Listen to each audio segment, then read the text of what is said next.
Oke guys, anyway, welcome back ya.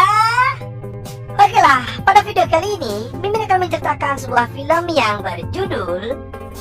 Nah, film ini mengisahkan seorang istri yang aduhai, namun sayangnya ia tidak pernah puas akan lele jumbo milik suaminya. Di suatu titik, istrinya sudah jenuh melirik seorang pria perkasa sebagai obat cuci goanya. Nah, apa yang terjadi dengan kisruhnya rumah tangga mereka? Tapi sebelum mulai filmnya, Mimin selalu mendoakan agar kita semua selalu diberikan kesehatan dan rezeki yang melimpah. Amin. Oke lah, tanpa menunggu apa-apa dari sang sutradara, you guys, kita kocok alur ceritanya.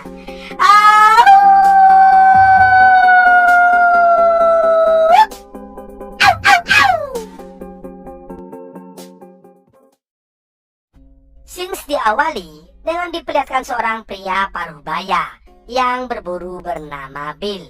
Nah, Bill ini berprofesi sebagai seorang musisi terkenal.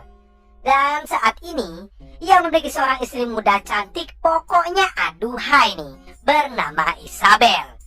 Diketahui si Isabel tidak pernah puas saat berkuda-kudaan dengan si Bill, yang dikarenakan lele suaminya kini tidak jumbo lagi, sehingga membuat Isabel sering menggoda pembantunya yang masih muda, dan pria itu bernama David.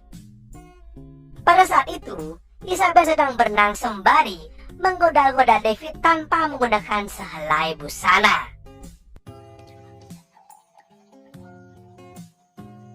Lalu pada malam harinya, Bill pun makan malam bersama dengan Isabel.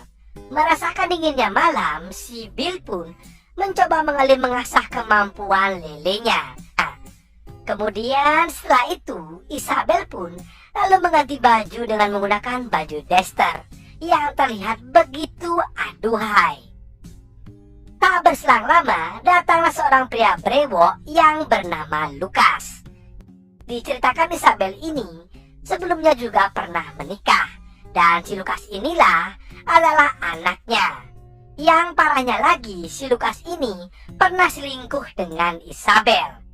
Ternyata maksud kedatangan dari Lucas adalah untuk menagih warisan sepeninggalan dari ayahnya, karena Lucas merasa bahwa ia memiliki hak atas warisan tersebut. Akan tetapi Isabel tak mau memberikannya sedikit pun. Di sana Lucas lalu mengancam bahwa ia akan menyebarluaskan video syur 19 detik mereka. Tak berselang lama, datanglah si Bill.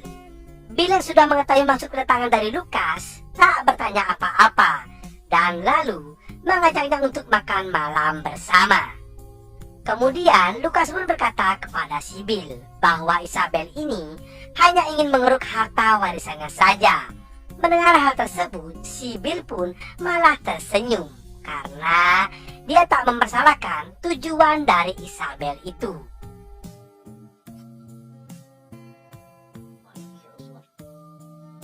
Singkat cerita, keesokan pagi harinya, Bill pun mengajak Lucas untuk berburu.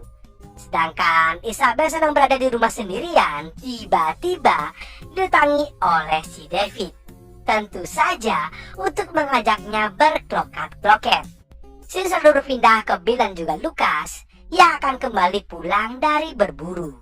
Setibanya di rumah, Bill pun memutuskan untuk beristirahat sejenak.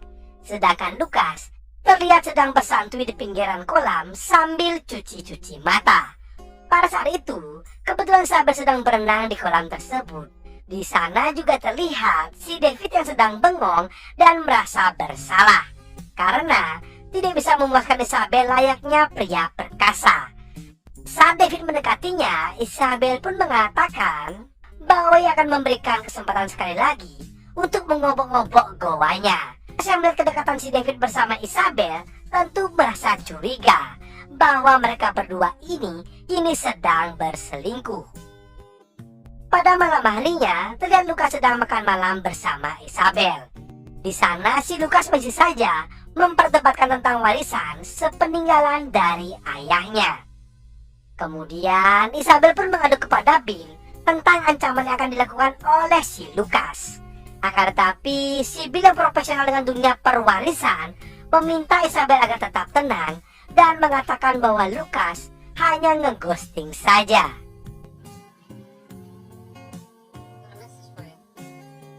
Paginya, terlihat Lucas sedang mengobrol dengan si David.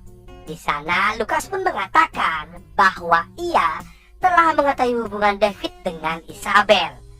Tak sampai di situ, Lucas pun meminta agar si David agar segera merobek-robek pertahanan gawang dari Isabel. Dan benar saja, si David pun langsung mendatangi Isabel yang telah usai berenang. Ya, teriakan dari Isabel pun terdengar oleh si Bill, yang kemudian ia pun langsung mengambil bedil miliknya. Sehingga tanpa pikir panjang, si David pun harus menerima peluru panas yang bersarang di tubuhnya hingga modiar. Si Lucas yang mengetahui hal itu langsung bergegas untuk menghubungi pihak kepolisian. Namun saat ia hendak akan menelpon polisi, tiba-tiba si Bill pun muncul dan membenturkan kepala si Lucas. Kemudian si Lucas pun langsung diikat di dalam sebuah kamar.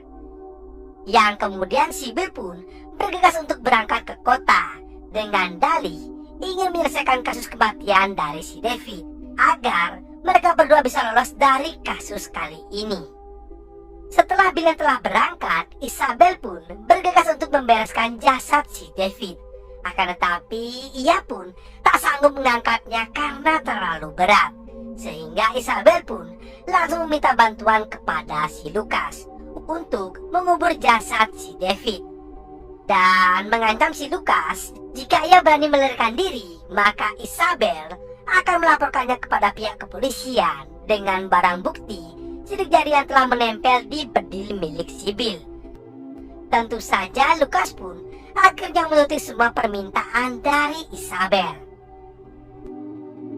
Singkat cerita, keesokan harinya, saat si Lucas yang sedang mabuk berat, terlintaslah di pikirannya untuk menghabisi Isabel. Namun saat si Lucas sedang melancarkan aksinya, tiba-tiba kini Bill pun telah kembali pula dan ia pun langsung mengikat tangan dari Lucas.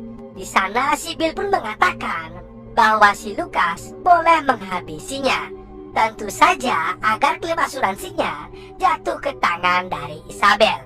Sedangkan warisan yang dimiliki oleh Isabel saat ini akan dikembalikan kepada si Lucas. Karena Bill sendiri sudah mempersiapkan skenario ini dengan pihak kepolisian. Sekaligus Bill pun menyuruh si Lucas untuk membongkar kembali kuburan dari si David. Kemudian si Bill pun mengatakan kepada Lucas bahwa ia tidak menginginkan Isabel menjadi miliknya. Namun sebelum itu, mereka pun memaksa si Lucas untuk membuat video pengakuan kalau dirinya lah yang telah membunuh si David. Setelah itu, Bill pun kemudian memutuskan untuk menembakkan pistol ke dadanya sendiri. Dan secara mengejutkan, si Lucas yang telah membawa gunting tanpa amnesti langsung menyerang Isabel.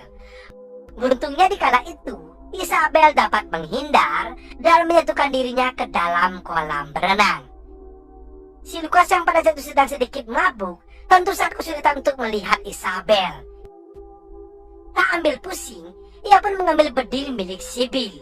Lucas pun dengan sembarangan menembak ke arah kolam itu. Ternyata Isabel yang keturunan ikan mola-mola ini dengan mahir dan sangat pintar dapat mengelabui si Lucas dan bersembunyi di bawah mayat si David. Sehingga ia pun dengan mudahnya menembak Lucas hingga ia pun ikut-ikutan modiar. Setelah itu, Isabel langsung menghubungi pihak yang berwajib dengan mengatakan bahwa suaminya telah dibunuh oleh seseorang yang tak dikenal.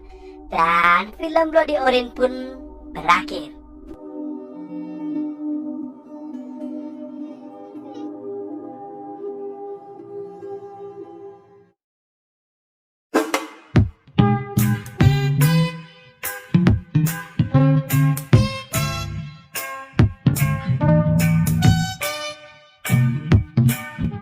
Oke guys, begitulah cerita film kali ini ya. Pesan moral bisa tak ambil pada video kali ini adalah ya, semua rumah tangga tentunya memiliki masalahnya masing-masing ya. Hendaknya kita sebagai manusia, ya gimana ya, dapat menyelesaikan masalah dengan berpikir secara dewasa ya. Apalagi hingga terjadi tragedi seperti pada film kali ini. Oke, jika kalian senang dengan channel ini, jangan ragu untuk klik subscribe dan nyalakan loncengnya agar kalian tidak ketinggalan video terbaru dari channel ini. Mohon maaf jika saya ada salah kata. Saya undur diri. See you next video and ciao. Ikan hiu mangap. Thank you now. Woo!